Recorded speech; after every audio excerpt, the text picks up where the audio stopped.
Hello दोस्तों, अस्सलाम वालेकुम। कैसे हैं आप सब लोग। मैं हूं अलीम, हाजिर हूं अपने चैनल उर्दू जहां पर एक नई एजुकेशनल वीडियो के साथ। दोस्तों, आज के इस वीडियो में हम बात करने जा रहे हैं मीर तकी मीर के बारे में। तो दोस्तों, जल्दी से हमारे चैनल को सब्सक्राइब कर दें, बेल आइकन को प्रेस करें, लाइक करें, शेयर करें, वीडियो को जितना ज़्यादा से ज़्यादा हो सकता है शेयर करें। वेरी इंपॉर्टेंट वीडियो है दोस्तों मीर तकी मीर के बारे में। पहले हम इनके बारे में तमाम ज़िंदगी को तफसील से देखेंगे, उसके बाद में लास्ट में वीडियो के एंड में हमने 15 क्वेश्चन, इंपॉर्टेंट क्वेश्चन को बना करके ऑब्जेक्टिव का एक प्रैक्टिस सेट भी रखा है ताकि हमारा जो भी याद करें उसका एक रिवीजन हो जाए। तो चलिए दोस्तों, यहाँ से शुरू करते हैं मीर तकी मीर के बारे में और देखते हैं उनकी ज़िंदगी के तमाम हक़ाइक़ को पॉइंट वाइज देखेंगे। दोस्तों, मुज़फ़्फ़र हनफी साहब की किताब जो है मोनोग्राफ है मीर तकी मीर के बारे में, बहुत जामे किताब उन्होंने लिखा, तमाम चीज़ों को अहाता किया है। उससे ज़्यादातर पॉइंट हमने यहाँ पे लिया है। वो एक ऑथेंटिक किताब है, साहित्य अकेडमी की तरफ से है।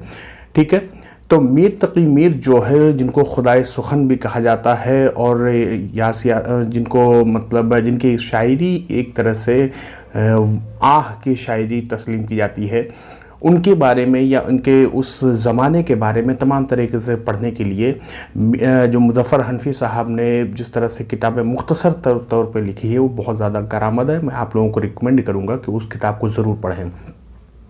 तो यहाँ से देखते हैं कि 20 सितंबर 1722 ईस्वी में आगरा में पैदा हुए थे मीर तकी मीर, और उनका इंतकाल जो हुआ था वो भी 20 सितंबर 1810 ईस्वी में लखनऊ में हुआ। ये मुज़फ़्फ़र हनफी साहब की डेट दी हुई है 20 सितंबर। वैसे साल की अगर बात की जाए तो 1722 ईस्वी से लेकर 1810 ईस्वी तक ये जितने भी साल हैं ये एग्जैक्ट आते हैं। अब डेट यहाँ पे पहली बार जो मुज़फ़्फ़र हनफी साहब ने लिखा है उसको 20 सितंबर को हम भी कंसीडर करते हैं।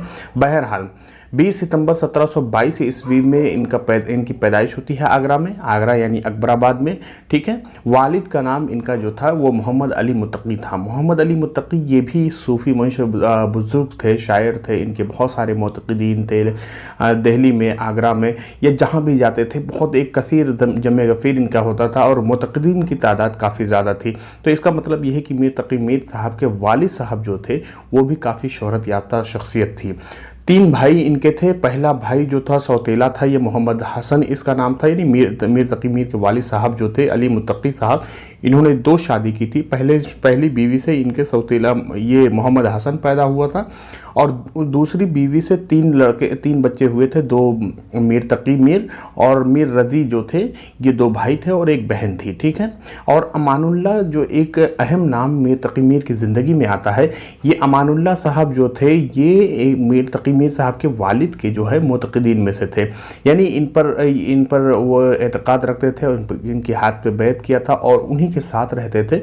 और इनको मीर तकी मीर साहब जो है चचा भी कहते थे। इन्होंने तरबियत बहुत अच्छे तरीके से की थी। तो मीर तकी मीर की ज़िंदगी में इनका बहुत अहम नाम है अमानुल्लाह साहब का। तो ये मुँह बोले चचा थे।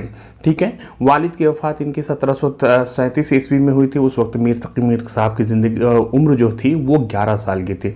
ठीक है, 11 साल की उम्र में वालिद साहब चल बसे थे और बचपन में ही वालिदा का भी इंतकाल हो गया था। यानी कि जब वालिद साहब का इंतकाल हुआ था तो ये अपने भाई और बहनों को लेकर के अकेले हो गए थे और बड़े भाई थे 11 साल की उम्र में। इससे अंदाज़ा लगा सकते हैं कि छोटे भाई की उम्र क्या रही होगी और बहन की उम्र क्या रही होगी। यानी 9, 10, 11 ये मान कर चलिए, इस तरह से बच्चे थे ये। तभी वालिद और वालिदा दोनों का साया सर्फ से उड़ गया था। अमानुल्लाह साहब थे, ठीक है, लेकिन वो भी बहुत जल्द ही चल बसे थे। 1734 ईस्वी में जब इस तरह से उनके वालिद साहब का इंतकाल हो गया तो वहाँ पे फाका कशी का जब एक नौबत पहुँची तो मीर तकी मीर उस वक्त गर्चे बच्चे थे, 11-12 साल की उम्र थी उनकी, 12 साल, लेकिन फिर भी चूँकि भाई को पालना था, बहन को पालना था, इसलिए 1734 ईस्वी में दिल्ली चले गए इस उम्मीद में कि उनके वालिद साहब के बहुत सारे जान पहचान के लोग थे तो वहाँ पर कुछ न कुछ रोज़गार का एक बंदोबस्त हो जाएगा। तो शमसामुद्दौला जो थे, एक जो मतलब वज़ीर थे या फिर एक ओहदेदार थे, मनसबदार थे, वो मीर तकी मीर साहब के वालिद साहब के बहुत बड़े मुतक़िद थे।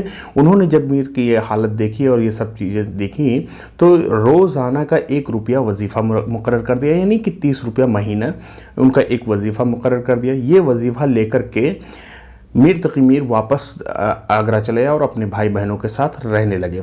ठीक है। 1739 ईस्वी में इनका इंतकाल हो गया। शमशामुद्दौला साहब का जो है अहमद शाह अब्दाली के हमले में ये घायल हो गए थे और उनका इंतकाल हो गया था। तो वहाँ से ये वजीफ़ा ख़त्म हो गया था मीर तकी मीर का। दोस्तों ये मैं एक कहानी की शक्ल में आप लोगों को बता रहा हूँ ताकि मीर की ज़िंदगी तमाम की तमाम जो है एक वाज़ेह शक्ल में हो जाए। इस तरह से जब हम सारी चीज़ें देखेंगे तो लास्ट में जब क्वेश्चन आंसर लगाएंगे तो वो बहुत वाज़ेह होगा और बहुत आसान हमारे लिए होगा। ठीक है। इस बार 1739 ईस्वी में जब वजीफ़ा ख़त्म हो गया, दोबारा ये बंद हो गया, तो फिर वो दोबारा दिल्ली गए। ठीक है। 34 से लेकर 39 यानी 5 साल के बाद यानी 17 साल की उम्र दोबारा गए थे और इस बार वो सिराजुद्दीन अली ख़ां आरजू साहब के यहाँ ठहरे थे। अब ये सिराजुद्दीन अली ख़ां आरजू थे, ये उनके सौतेले मामू थे, यानी ये जो उनका मोहम्मद हसन भाई था यानी सौतेला भाई था, ये उसके हकीकी मामू थे। तो इस तरह से मीर तकी मीर वहाँ पे गए थे कि मामू हमारे हैं, हमारे भी हुए रिश्ते के, तो इस तरह से वहाँ पे ठहरे जा करके। ठीक है। यहाँ 7 साल तक सिराजुद्दीन अली ख़ां आरजू के यहाँ वो ठहरे रहे, वहाँ पे क़याम किया था और यहीं से मतलब उन्होंने शायरी का आगाज़ भी किया था। सिराजुद्दीन अली ख़ां आरजू खुद साहिब दीवान शायर हैं और बहुत ही उस्ताद शायर तस्लीम किया था। तो उनके यहाँ तमाम जो हल्का लगता था वहीं पर इनकी तरबियत भी हुई। मीर तकी मीर के बचपन से ही शायरी करते थे, लेकिन यहाँ से एक तरह से सिलसिला शुरू हो गया। ठीक है। तो यहाँ पे एक उनको जो बीमारी लाहिक हुई थी जुनून का यानी पागलपन के दौरे का, तो यहीं पर हुआ था सिराजुद्दीन अली ख़ां आरजू के यहाँ रहते हुए। ठीक है। 1740 ईस्वी से यहाँ पे शेर गोई का जो एक तारीख़ मुतय्यन की जाती है जो मुज़फ़्फ़र हनफी साहब ने लिखा है। सादत अमरोही साहब के मतलब जो सादत अमरोही थे उनके उस्ताद थे, उनके देख रेख में उन्होंने शायरी शुरू की थी। ठीक है। अब उसी दौरान जो उस दौरान क़याम उनका था, तो हातिम चूँकि हातिम का भी हल्के शागिर्द बहुत बड़ा था, तो उनके हल्के शागिर्दी में एक शायर थे बका, उनसे जो है मीर तकी मीर और बका की जो अदबी चश्मक हुई और उसके लिए उन्होंने मीर तकी मीर ने एक अज़दर नामा नामी एक हजविया मसनवी उन्होंने लिखी थी, हजविया कसीदा लिखा था। ठीक है। तो ये बका के लिए लिखा था, ये बहुत इंपॉर्टेंट है दोस्तों, आप लोग इसको याद रखिएगा। ठीक है। अब उसके बाद में यहाँ से जब सिराजुद्दीन अली ख़ां आरजू के यहाँ क़याम उनका था, वहाँ पे वो दिल्ली में रियायत खां साहब के यहाँ भी रहे। 1748 ईस्वी तक वहाँ पे वो उन्होंने एक हैसियत से नौकरी भी की और बीच में ख्वाजा सरा के यहाँ भी नौकरी उन्होंने की थी। 1771 तक वो महाराजा नागरमल के यहाँ भी रहे और महाराजा नागरमल के यहाँ 13 साल तक उन्होंने क़याम किया। उस दौरान वो जयपुर भी गए और वहाँ पे ख्वाजा अजमेरी के दरगाह पे भी हाज़िरी दी और बहुत सारे मुहिमात में भी इन्होंने शिरकत की थी जो उस वक्त लड़ाइयाँ हुई थी। ठीक है। मराठों के बीच में या फिर जाटों के बीच में या फिर पंजाबियों के बीच में, ये जो बादशाह से हुई थी लड़ाइयाँ हुई थी। एक बार उन्होंने मुफाहमत भी की थी महाराजा नागरमल और बादशाह के दरमियान। तो इस तरह से मतलब इनका एक सियासी ज़िंदगी भी मीर तकी मीर का रहा था और वहाँ से मतलब एक अहद किया था उन्होंने बादशाह और नागरमल के बीच में, जो बाद में मतलब इस तरह से थोड़ा सा उन्होंने नहीं माना था नागरमल ने, जिसकी वजह से दिल बर्दाश्त होकर के इनका साथ इन्होंने छोड़ दिया था बादशाह के, यानी उनकी ज़बान की वैल्यू नहीं रह गई थी। 1781 ईस्वी में आसिफुद्दौला ने जब दिल्ली लूट गई थी, वो 7 बार हमला किया था अहमद शाह अब्दाली ने। उस दौरान वो मतलब दिल्ली में खस्ता हाली की ज़िंदगी गुजार रहे थे।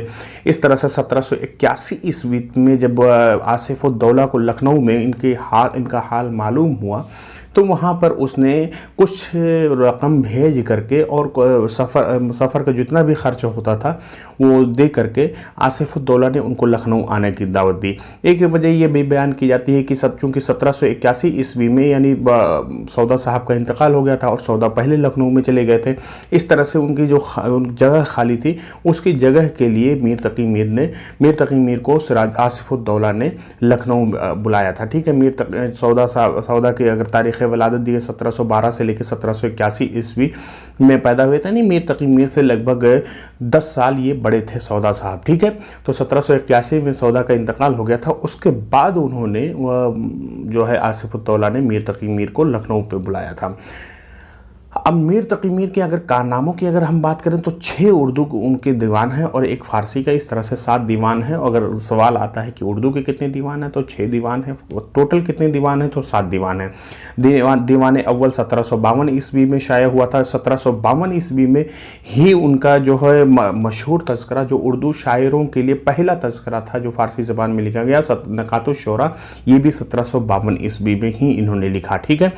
और ज़िक्र मीर 1772 ईस्वी में इन्होंने लिखा और 1775 ईस्वी में इनका दूसरा दीवान शाया हुआ था। इस तरह से मतलब एक सिलसिला चल निकला था और 1806 ईस्वी तक इनका जो 6-7 दीवान शाये हुए थे और टोटल कुल्लियात जो शाया हुआ था वो फोर्ट विलियम कॉलेज से शाया हुआ था। फोर्ट विलियम कॉलेज में एक मीर तकी मीर साहब को बुलाया भी गया था, लेकिन वो वहाँ नहीं गए थे, लखनऊ छोड़कर नहीं गए थे। फ़ैज़ मीर इन्होंने अपने बेटे फ़ैज़ की तरबियत के लिए लिखा था, जिसमें 5 हकायतें हैं। 5 हकायतों को जिस तरह से डिप्टी नज़ीर अहमद अपने बच्चों की तरबियत के लिए नावल लिखा, वो इसी तरह से इन हकायतों को मीर तकी मीर ने अपने बच्चे की फ़ैज़ के लिए तरबियत के लिए इन्होंने लिखा था। ठीक है, ये याद रखेंगे, अक्सर सवाल भी इससे बनता है। 7 कसीदे उनके हैं दीवान में और 37 मसनवियाँ हैं। 7 कसीदे, 37 मसनवियाँ। 7 कसीदों में से 3 हज़रत अली के लिए है और एक जो है इमाम हुसैन, और 2 एक शाह आलम के और 2 आसिफुद्दौला के लिए उन्होंने लिखा है। यानी लोगों के लिए बहुत कम कसीदे उन्होंने बहुत कम लिखा, इसीलिए शायद उनकी ज़िंदगी में वो इसीलिए उनको मतलब ज़्यादा लोग रिकॉग्नाइज नहीं करते थे और इनाम वगैरह, इनाम इकराम नहीं देते थे, वजीफ़े नहीं देते, जिसकी वजह से ज़िंदगी उनकी थोड़ा सा मुश्किल में गुजरी थी, क्योंकि वो किसी की कसीदा खानी नहीं करते थे बिला वजह। 37 मसनवियाँ उनमें लिखी, जिनमें 9 इश्किया मसनवी हैं। तो 9 इश्किया मसनवी के दोस्तों यहाँ पे मैंने एक ट्रिक बनाई है। इस ट्रिक में जो थोड़ा सा मतलब आप लोगों को याद करने के लिए, अगर आप लोगों को ये ट्रिक अच्छा लगे तो अगर आप रिकमेंड करेंगे, कमेंट के ज़रिए से बताएंगे, तो मैं इस तरह के हर वीडियो में कुछ ना कुछ ट्रिक बना करके, जिस तरह से मैं अपलोड करता हूँ, एक याद कराने की आप लोगों को कोशिश करूँगा। अब ये जो 9 इश्किया मसनवियाँ, अक्सर इससे सवाल आते हैं, तो इसके याद करने के लिए मैंने एक छोटा सा वाक़या बनाया है। मीर एक दिन ख्वाब ख्याल में मामलाते इश्क में पड़ गए। अब यहाँ पे जो अंडरलाइन है उसको आप लोग ध्यान में रखिएगा। मीर एक दिन ख्वाब ख्याल में मामलाते इश्क में पड़ गए, जिसकी वजह से जोश में आकर वो इश्क के ऐसे दरिया में कूद गए जिसमें शोले भड़क रहे थे।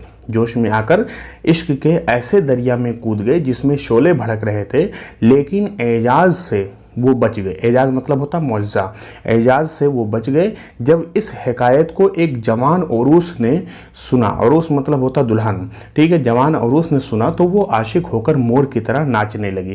थोड़ा सा मज़ाहिया भी है दोस्तों, क्योंकि इस तरह के जब ट्रिक बनते हैं तो थोड़ा मज़ाहिया उसमें आ जाता है। मज़ाहियापन हमें पैदा करना पड़ता है, थोड़ी सी कहानी वाक़या इस तरह से बनाना पड़ता है। तो उम्मीद करता हूँ इस तरह से आप लोग याद कर लेंगे। मीर की 9 जो इश्किया मसनवियाँ कभी दिमाग नहीं निकलेंगे। अब यहाँ पे ख्वाब ख्याल जो है, ख्वाब ख्याल ये उनका इश्किया मसनवी पहला, मामलाते इश्क दूसरा, ठीक है, जोशे इश्क तीसरा, इसी तरह से दरियाए इश्क, यहाँ पे दरिया है, दरिया शामिल है, दरिया इश्क चौथा, शोले इश्क यहाँ पे 5वां, एजाजे इश्क 6ठा, ठीक है, हकायते इश्क 7वां, और जवाने उरूस 8वां, और मोरनामा जो है ये 9वीं इश्किया मसनवी है। तो इस तरह से आप लोग ये याद करिए दोस्तों। मुझे उम्मीद है कि आप लोगों को पसंद आया होगा ये ट्रिक, और कमेंट में अगर आप लोग कहेंगे तो मैं इस तरह से ट्रिक आप लोगों को बना करके आपके वीडियो में डालते रहूँगा ताकि याद करने में आसानी रहे। अब यहाँ पे देखिए दोस्तों, मीर के कुछ हमने मशहूर शेर अशार जो है सेलेक्ट किए हैं ताकि याद रहे आप लोगों को, और एग्ज़ाम में जो आता है वो आप उसको मतलब पकड़ सकें आराम से। अब यहाँ पे पहला जो शेर है, था मुस्तार हुस्न से उसके जो नूर था, खुर्शीद में भी उसका ही ज़र्रा ज़हूर था। ये मीर तकी मीर का जो है एक तरह से गज़ल जो है, गज़ल का पहला शेर है और हमदिया शेर है, ठीक है।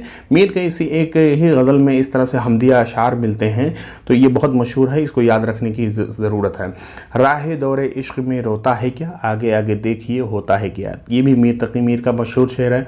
हस्ती अपनी हुबाब की सी है, ये नुमाइश शराब की सी है, तशबीह के लिए मशहूर शेर जो इस मिसाल में दिया जाता है। आशिक आँखों में कब नहीं आता, लहू आता है जब नहीं आता है, बहुत बेहतरीन शेर है, ठीक है। तो दोस्तों यहाँ पे लहू आता है जब नहीं आता होता। ये यहाँ पे जो है असातिज़ा जो हमको पढ़ाते हैं, यहाँ पे ठहर करके जब हम पढ़ते हैं तो इस शेर की जो चाशनी है वो दोबाला हो जाती है और जो मानी की तहदारी है वो ज़्यादा बढ़ जाती है।